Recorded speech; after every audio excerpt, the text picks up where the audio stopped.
someone did not understand the assignment. Hey, sweet people. Welcome back to the Chat Suite. I'm with Sean. And as you can see, I'm solo today. The beautiful Beverly is not with us today, but she will be back next week. And we will miss her. So today I'm going to talk about the Ready to Love Season 5, Episode 8, X Marks the Spot. Okay. And the assignment this week was for the men to introduce their perspective, their top one to their exes. Whoa. Now that was deep. To their exes. Okay. So like my question is, why would you introduce your ex to your next? I guess to get so that the ex can get some insight on you. I hope the men chose exes that were happy about their breakups and not, bitter or anything like that, because that could change things. Let me recap from the beginning. All right. So when Tommy gave this assignment, they all were looking like, what? And their minds were going like, who am I going to get? Who am I going to get to meet my new girl?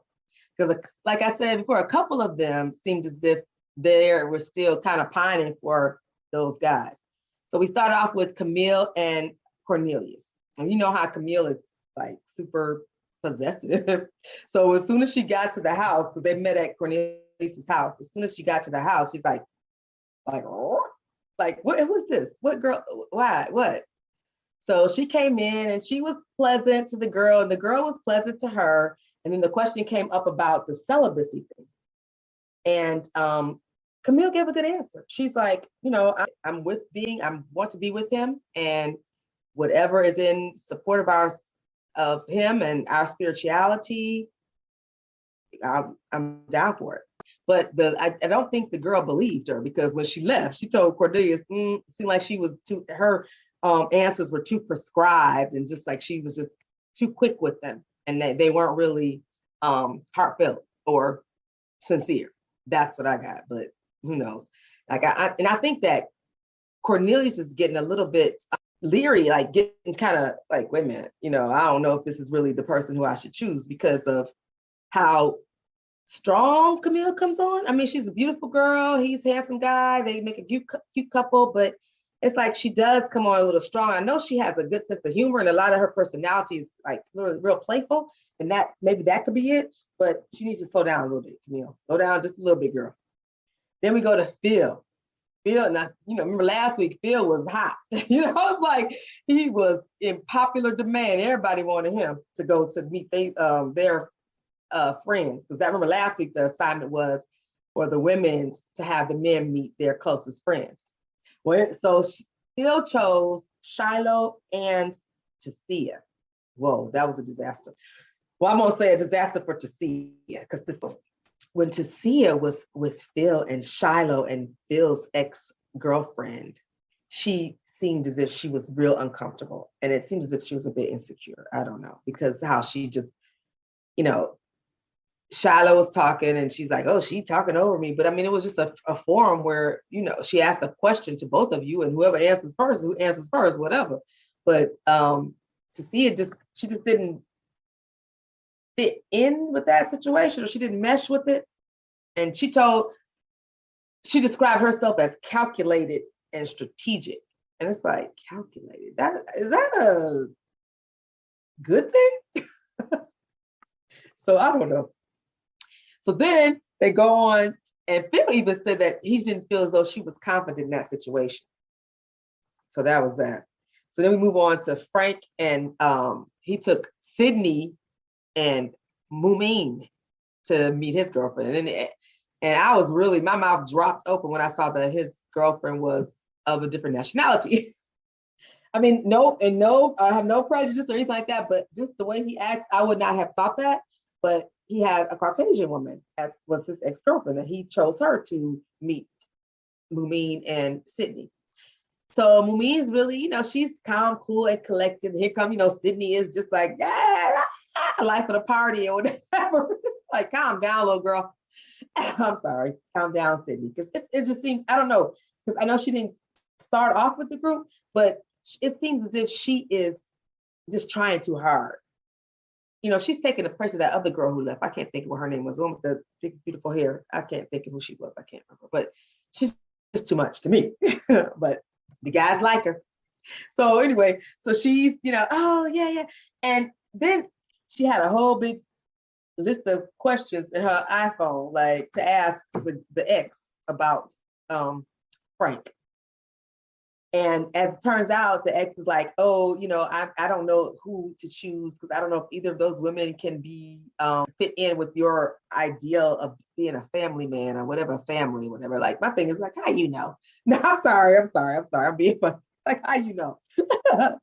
Because okay, so anyway, so then something that Mumin said that really struck me because I'm like, I felt her when she said, and because they were like, how do you know when somebody's ready, or how do you know when it's time to commit or whatever? And she said, in a year or two, if you don't know, you know what you know in a year or two. And if you can't make a decision then that's not what it is.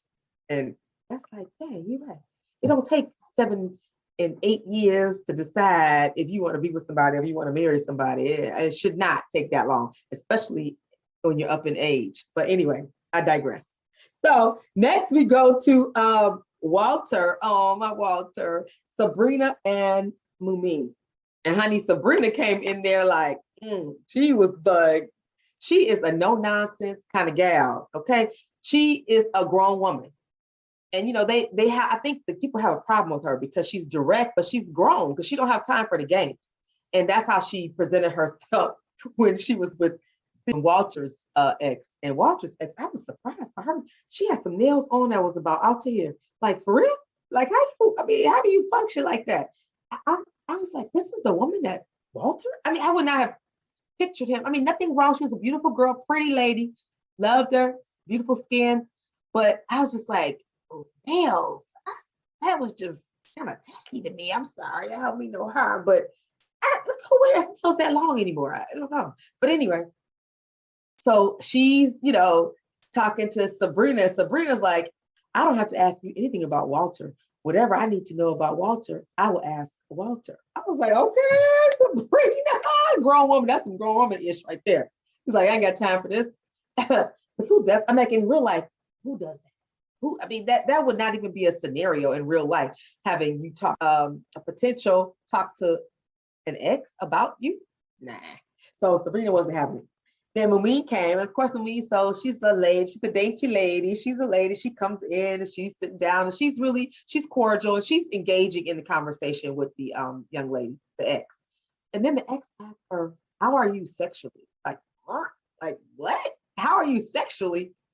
So Mumin's like, she explains her situation, like she's not having sex until she's married. And I'm thinking like, so you really, because I think she's like 37, something like that. And she's never really had sex before? Wow. I mean, I admire her. That is amazing. That is commendable, really. But anyway, so after she left, ex-girlfriend was saying that she doesn't think that she's really going to not have sex before marriage. She said she thinks she's just saying that. But she was for Mumin because she thought that Sabrina was going to be too controlling, which I don't know. So that was their thing. And then we go to Dante, Zadia, and Shiloh. So Shiloh she did the field. Like last week, Phil was he went to 3 different days. Shiloh was invited to 2 different meetings. So Shiloh comes, and Shiloh she has a good personality. Seems as though she's open, she's not uptight, she's not rigid, she's just free. So Dante and Zadia, and Dante's ex, they met. And Zadia, I don't know, Zadia seemed like she had a problem. She wasn't feeling that meeting. And again, I wish they would tell them that, I don't know, they must not tell. Some people tell and some people don't, I don't know. But they should tell them prior to coming what to expect. So you won't get these, these crazy faces. So they should tell them prior to coming what to expect. So anyway, Dante and Zadia and Shiloh, they're sitting down with Dante's ex, and they're going pretty good. Zadia asked, so since, because the girl was saying, his ex was saying that he's in a better space since he moved to DC and da da da da. And so Zadia says, if you were, since he's changed, now would you date him again? And it's like, huh? I don't know. Where does he come up with these questions though? Because that's like, well, why would you ask that? I don't know. She said, and then the girl was like, yeah. So it's like, So to me, it's like, are you cutting yourself off? Like saying, so, I mean, could he get back with the girl? Because initially when he introduced her as, we dated, but then we decided we were better off friends, whatever. And then Zadi asked her, well, since he's changed, would you date him again? She was like, yeah, I would date him again. It's like, okay. I don't know if that was the best question, because if the goal is to find out more about him, why are you asking her, would she want to be back with him? I don't know. But anyway. So, and another thing too, a point that when Shiloh and Zadia left, that Dante made and his ex made, was that Zadia was going for the negative things. She wanted to know the bad things. And Shiloh was asking more positive questions, like, how is he when he da-da-da, whatever. And Zadia was going for the dirt. And so Dante was like, that was like the things that make you go, type of thing. Last but not least, Naeem and Zadia.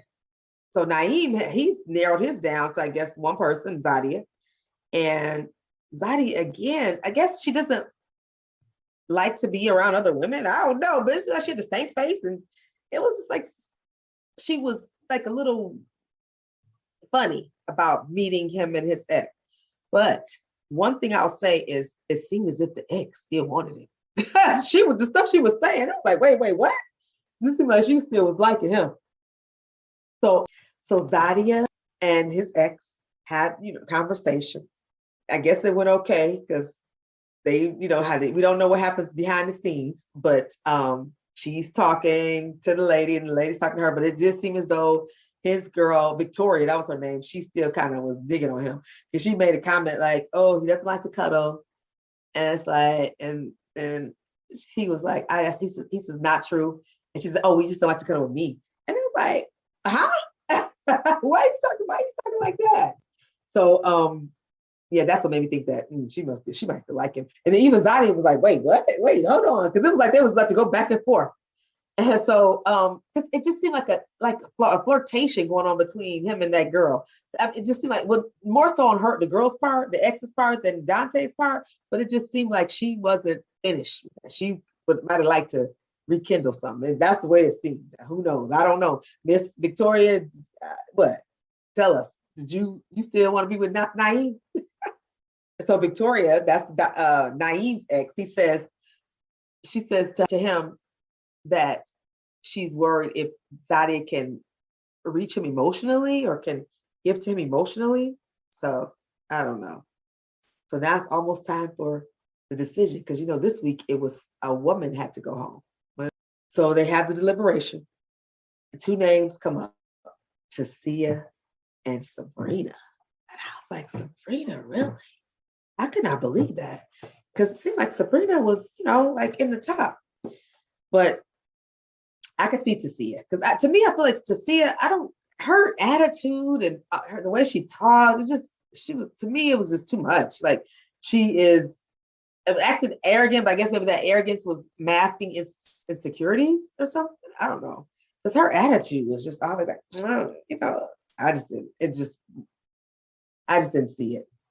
But Sabrina's, her point of contention was that she has tried to connect with other guys so that you wouldn't just have Walter, but people aren't responding to her, which, I mean, what is that saying? But anyway, so turned out she stayed, and Tasia was eliminated. And I think that we kind of knew that was going to happen, because it just didn't seem as though there were real connections with Tasia. I mean, she seems like she's ambitious and she is successful, But it just did a pretty lady, but it just didn't seem as though she was really making connections with the guys. I just didn't get it. I don't know. And then I was thinking maybe Miss Flighty Sydney, because I forgot to mention this. Sydney, she's acting like she's all into Frank. She asked Phil on a date. I was like, Phil is like a hot commodity. Everybody wants Phil. And I was like, whoa, okay.